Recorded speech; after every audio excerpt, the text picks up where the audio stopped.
No soy ningún experto, pero amo los datos, la política gringa y como toda en la historia parece repetirse. La política de los Estados Unidos puede parecer complicada y aburrida, pero aquí la platicamos en corto y juntos vamos a tratar de entenderle. Yo soy Luis Ángeles hablándote desde Monterrey y esto es Malditos Millennials. ¿Qué tal? ¿Cómo están?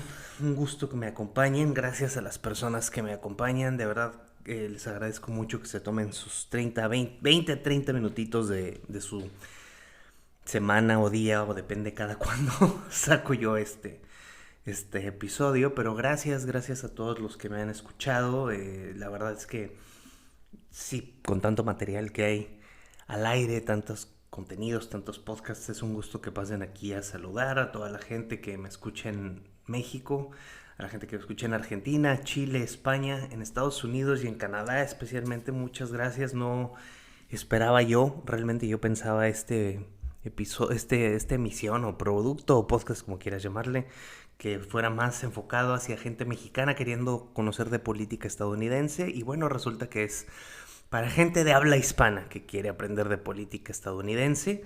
Se los agradezco mucho. De verdad, con el corazón, cada escucha es un abrazote para todos y todas, y gracias por escuchar. Y pues sí, estamos en un punto de inflexión político. Sienten que las noticias se ponen más crudas cada vez. Recuerden que yo aquí no me gusta hablar mucho de temas bélicos, de guerras, de conflictos. Eso lo cubren todas las noticias, lo pueden ver en muchísimos lados, sino aquí un poquito más de los porqués, de las raíces electorales y por qué la política gringa es como es, sus porqués, sus cómo pasan, y todo ese diseño del sistema tan complejo que puede llegar a ser el sistema electoral de los Estados Unidos.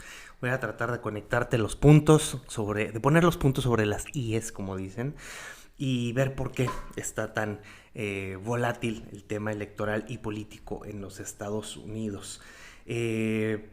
Hay algo muy interesante con el negocio de la guerra y una traición demócrata que sucedió. Ahí te van un poco de datos. El Pentágono solicitó oficialmente $200,000 millones extra para seguir financiando la escalada en Irán.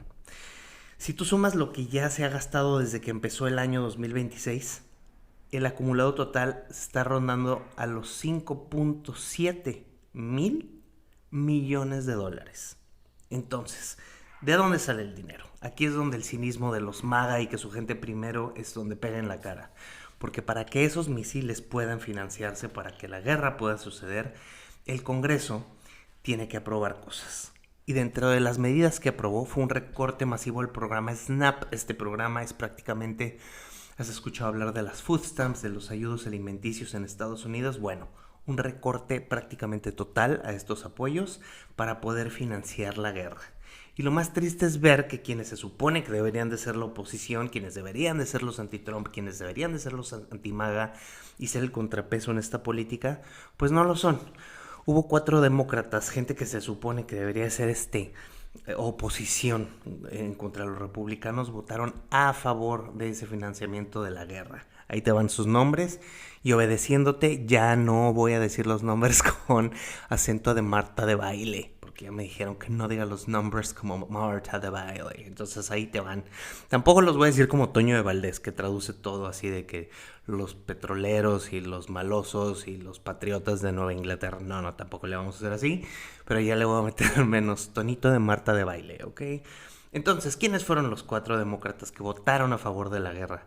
Jared Golden, del estado de Maine, Greg Landsman, de Ohio, Henry Cuellar, de Texas, cero sorpresas, y Juan Vargas, de California. ¿Por qué? Siempre sigue el dinero, always follow the money, eso es un clásico. Estos 4 personajes tienen acciones, o sea, se stock en empresas de contratismo, de contratistas de defensa. Entonces, mientras la gente estadounidense, el pueblo, la gente a pie, está sufriendo por el precio de las compras en el súper, de la gasolina, hay gente que está teniendo hasta 3 trabajos solo para apenas armarla con sus hipotecas, pues ellos están viendo cómo sus ganancias suben con portafolios de grandes corporativos como Lockheed Martin, que está de hecho fundada en la zona metro de Dallas, y Raytheon, que es otra empresa también de contratistas militares. Entonces, pues obviamente, y cero sorpresas, ¿no? Que los congresos siempre estén viendo por sí mismos en vez de por su gente.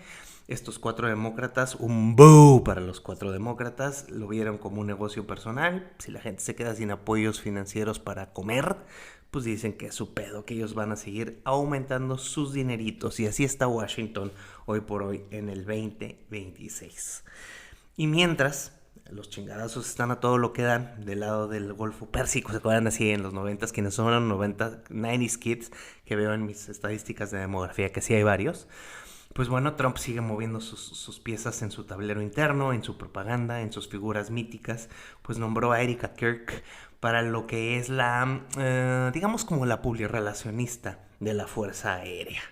Se le llama The Visitors Board, pero realmente va a ser una como figura, spokesperson, digamos, ¿no? Erika, si no lo sabes, que yo creo que sí lo sabes, es la viuda de Charlie Kirk, que es el líder celebridad de la asociación llamada Turning Point, que fue asesinado el año pasado. Y ahora es la CEO, la jefa total de la organización. ¿Y por qué la meten si es una reina de belleza, ex Miss Arizona, en un concertamen que de hecho era organizado por Trump? Y que estuvo estudiando un doctorado en estudios bíblicos? ¿Por qué la meten? Porque es una figura propagandística para la derecha. Es una figura casi estandarte para todo este nuevo movimiento de MAGA, los jóvenes republicanos y todos estos fanáticos que están pegándole tan duro al corazón del partido republicano en Estados Unidos, y que no todos los republicanos están de acuerdo. Pero ahí te va un secretito. Los papás de Erika Kirk, los dos, ambos, siempre trabajaron en empresas privadas para el servicio de la defensa en Estados Unidos. Entonces, si te pones conspiranoico, Erika Kirk es una persona con mucho background. Ok, sus papás con experiencia corporativa militar. Luego ella fue Miss Arizona en un certamen de Trump. Y después esposa de un, digamos, evangelizador de la palabra de Trump, por decirlo así. Perdón por la blasfemia. Y ahora resulta que es una mano derecha en la Fuerza Aérea. Come on. O sea, obviamente está muy raro el background de esta mujer. Por favor, que no me digan que es cualquier personita, porque sí está muy raro el background de esta persona. La verdad no me la creo, y ustedes tampoco se la creen. Está raro y huele a crap. Pero en fin, eso es Erikita Kirk. Vamos un poquito más al tema de las elecciones midterm. En 2026, ya te he platicado que las midterms son esas elecciones que suceden a la mitad del periodo presidencial de Estados Unidos. Ya no son sexenios, son tetraenios, por decirlo de alguna forma, términos de 4 años. Ya es el segundo de Trump y el último, bendito y alabado, a menos que el señor decida cambiar la constitución, que no sabemos si pueda pasar, que para cómo van las cosas podría pasar. Y bueno, está interesante. ¿Por qué? Porque va a haber un fenómeno que nunca había pasado, o al menos no recientemente, que le están llamando el Gran Éxodo.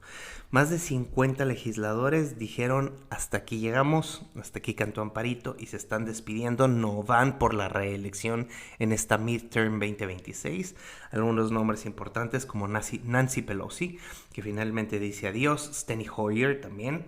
Hay republicanos como Darrell Issa que están diciendo: yo ya no más, porque este Congreso se ha vuelto un circo romano y yo no voy a ser el gladiador que los va a entretener.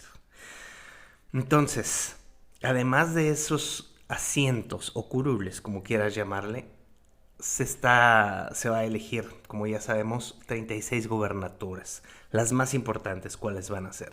La de Texas, en donde Greg Abbott, que le dicen el Hot Wheels, no se cansa y va de nuevo. Él sigue, pero obviamente la resistencia, como lo hemos platicado en otros episodios, viene de James Talarico, que ganó la primaria hace unas semanas, y Jane Hinojosa, que también está probablemente avanzando, no está avanzando probablemente, está avanzando fuertemente como la candidata demócrata para hacerle frente a Greg Abbott. Entonces, por primera vez, un estado tan rojo como lo es Texas podría ser que den ese flip, ese giro, ese volteón de rojo a azul. Importante también, muy muy importante es California, porque Gavin Newsom, el carismático gobernador, ya se va. Obviamente esto es un movimiento porque él va a buscar la presidencia, la candidatura presidencial de los demócratas. Aún no sabemos si se le vaya a dar, porque pues va a haber mucha gente y muchos perfiles. Sí, Gavin Newsom está muy bien posicionado, pero todo puede pasar. Aquí el gran notición en California es el regreso del exalcalde Antonio Villar Raigosa. Su apellido suena raro porque, fíjate, curiosamente es como John Lennon. Así como John Lennon se cambió su apellido a John Ono, Antonio Villar era Antonio Villar y unió el esposo de su esposa, el apellido de su esposa, y ahora se llama Antonio Villar Raigosa, o sea, él tiene un apellido compuesto. Ese exalcalde, te cuento porque fue pues, muy famoso. Número uno, era una persona muy mediática, es una persona muy mediática con mucho carisma. Impulsó muchísimo el transporte colectivo en Los Ángeles, el metro especialmente, le decían el metro para el mar, porque tomaba una ruta como hacia la profundidad oceánica. Ayudó muchísimo a que sucedieran los programas de los kindergartens, jardines de niños, guarderías, para que las familias pudieran trabajar y dejar a sus hijos en un buen lugar. En general, los distritos escolares de las escuelas públicas de Estados Unidos y especialmente en California en su era, estaban en un terrible estado. Y así como Rahm Emanuel en Chicago hizo lo suyo, Antonio Villarraigosa hizo esto en Los Ángeles. Y por eso se le quiere mucho, la gente lo recuerda muy bien. Otra cosa que hizo muy bien venía del escándalo de la policía de Los Ángeles, todo este escándalo que se llamó Rampart. Si tuviste la película Training Day con Denzel Washington o la serie The Shield con Michael Chiklis, que habla de estos escándalos policíacos. La película Crash también habla un poco de eso.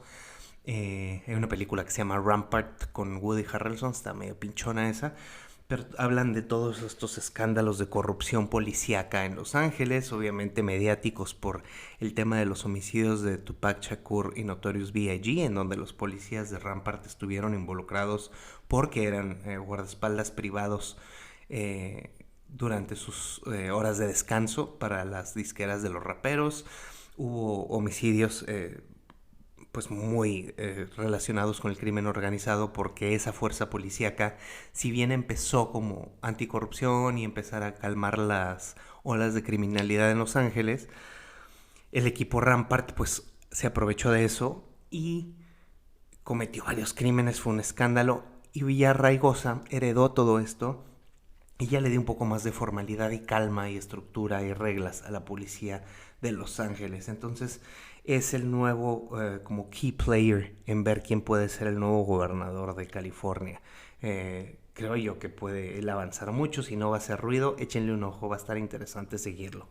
En Arizona está Katie Hobbs, que es durísima. Ella ganó la gobernatura a una republicana y lo hizo por un margen muy pequeño. Hubo estires y aflojes muy duros, pero es muy querida y es muy apapachada. Tiene un perfil más de republicano, como James Talarico en Texas, mucho más como de que bíblico, evangelista y con algunas posturas de derecha, pero en Arizona la quieren como demócrata. ¿Quién más está sonando fuerte? Obviamente, además de ser alcalde ya electo, Zohran Mamdani está muy bien, pero está pues con unos problemas por todos estos mensajes y ataques que está recibiendo en lo que es la Grace's Mansion, la casa del alcalde, por el odio hacia el hecho que es musulmán, ¿no? Y entonces están como empezando a perpetuar este mito de que las ciudades azules, o sea, las demócratas, pues son peligrosas. Entonces se le están poniendo oscuros los panoramas ahí a Zohran, a sus primeros días, meses, semanas de mandato. Pero sí, definitivamente es alguien que ayudó a poner en foco de nuevo a los azules, a los demócratas. En Florida sucedió algo muy interesante. Andy Thompson ganó la alcaldía de Boca Ratón y tenían la vida entera de no ganar ese pequeño municipalidad. Y al igual, recuerden que también perdieron la ciudad de Miami, la alcaldía de Miami. Entonces Florida está dejando de ser tal vez un bastión para Donald Trump y para el movimiento MAGA, porque ya les tumbaron dos piezas muy importantes los demócratas. Y por último, en Illinois, J.B. Pritzker ganó la primaria, que es quien se perfila para ser el candidato gubernamental anti-Trump. Aquí lo interesante es que él es una persona de muchísimo dinero y él pagó su campaña.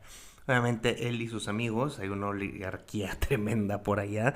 Está el gran corporativo de Carlyle, que es un titán de los grandes conglomerados de Estados Unidos, y le apoyaron con muchísimo dinero. Ellos fueron uno de los fundadores principales de Joe Biden. Entonces pues se ve que el apoyo para J.B. Pritzker viene fuerte, especialmente económica. En cuanto a la lana, no va a batallar. Total, 18 estados republicanos, 18 demócratas que se van a dar con todo. Estamos en empate técnico y ya veremos en noviembre quién es quién.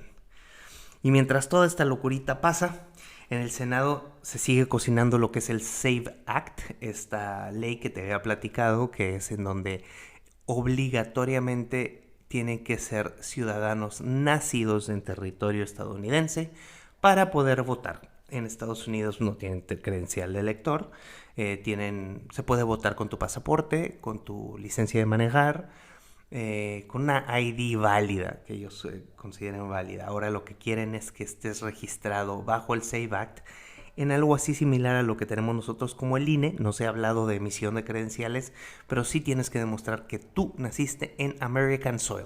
Eso puede decir lo que es todos los Estados Unidos de punta a punta, Hawái por supuesto, Alaska o los territorios considerados estadounidenses, incluidas las bases militares. Entonces, esta iniciativa naturalmente es republicana porque ya sintieron pasos en la azotea y no se sabe bien hasta dónde va a ser. Están tratando de conseguir los votos suficientes, pero sin embargo pues se están topando porque desde que Trump regresó, la tendencia azul se ha puesto mayoritaria. Es aquí donde puede chocar con muro esta propuesta y en general la elección de midterm. Term con T, porque a veces me lo transcribe Spotify como Cherm y no es Cherm, es Term. La midterm, así como español. De los 28 curules han sido ya recuperados por los demócratas. Entonces, la pérdida ha empezado a ser en cuanto a popularidad de 10 puntos. ¿Esto qué significa? La gente está empezando ya a votar en contra de Trump, incluido sus propios compañeros del Partido Republicano. Los alcaldes de todo el país se están rebelando contra este famoso SAVE Act porque saben que es una táctica para suprimir el voto. La gente ahorita con todo lo del ICE está espantado. El Senado está tratando de ser quien va a manipular el sí y el no final. Y todo el mundo está en la guerra porque recuerda que aquí el abanderado de esta causa es Scott Presler, que es el líder territorial de los republicanos y el hombre sabe hacer lo suyo. Va a estar en Alaska, ahorita que hablábamos precisamente de eso, va a estar, ayer comentó que va a estar en un par de semanas en Alaska, un gran territorio, una buena chamba que le toca hacer por allá y ver a cuánta gente convence en los senados y en los congresos de que el SAVE Act, o sea, el solo nacido en Estados Unidos, territorio estadounidense, no naturalizado, no a través de Green Card, no a través de nada, pueda votar. Y si no naciste en tierra gringa, no vas a poder votar. Así que va a estar bueno este estirón. Si tú conectas todo para cerrar esta emisión, para pronto, el 2026 va a ser un año muy turbulento. El 2025 sorpresivamente fue muy movido, especialmente por la figura mediática de Zohran Mamdani. Pero este 2026 es donde prácticamente es el todo por el todo, porque es el camino ya a las campañas, precampañas, primero las internas, las elecciones de los perfiles, rumbo a las elecciones del 2028. Congresistas que están controlando el presupuesto del ejército, un país que está despertando y está flipeando, cambiando el color de los mapas. Así que tú no te dejes llevar, acuérdate que los archivos Epstein son la nube, la caja de Pandora, son ¿cómo le dicen? La bomba de humo, la cortina de humo, perdón. No hagas mucho caso a Twitter o X. No hagas mucho caso a los encabezados de los medios tradicionales. Tú lee acerca de dónde va la lana, los contratos de defensa. Acuérdate que en tiempos de guerra siempre es por la lana, por el petróleo, por los recursos naturales. El poder no está en la Casa Blanca. El poder está en los congresos. Aquí en México y en Estados Unidos es igual, es donde se decide. Y la gente cree que son los gobernadores y los alcaldes los culpables o los responsables de todo. No. Los congresos. No dejes de leer ni de escuchar, porque por ahí es donde se va a jugar the whole enchilada, como dicen.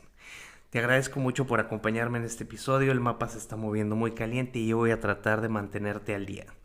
Soy Luis Ángeles, alias Malditos Millennials, hablándote desde Monterrey. Cuídate mucho, nunca dejes de cuestionarlo todo y recuerda que los datos no mienten, pero los políticos sí. Adiós.